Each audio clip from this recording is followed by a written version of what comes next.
Aéroport international président Modibo Keïta de Sénou, le jeune Mohamed Traoré qui reçoit des mains du ministre une enveloppe symbolique fait partie des 50 Maliens rapatriés par vol commercial en provenance du Soudan.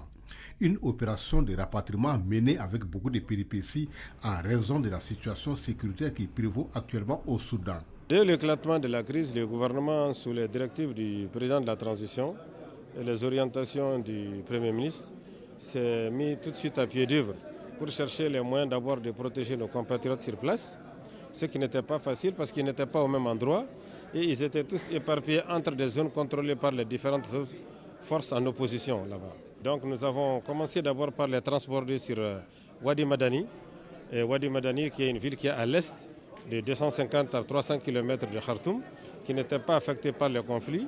Et après maintenant les acheminer vers Gadarif. Gadarif maintenant qui est une zone qui est proche de l'Éthiopie.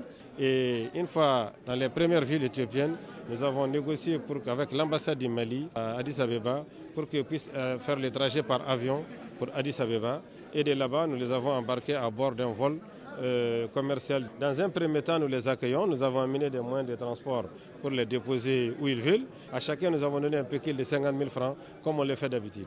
Le ministre Ag Ilien a salué les efforts du bureau du Haut Conseil des Maliens établi au Soudan avant de préciser qu'une deuxième vague de rapatriés en provenance du Soudan est attendue à Bamako dans les tout prochains jours.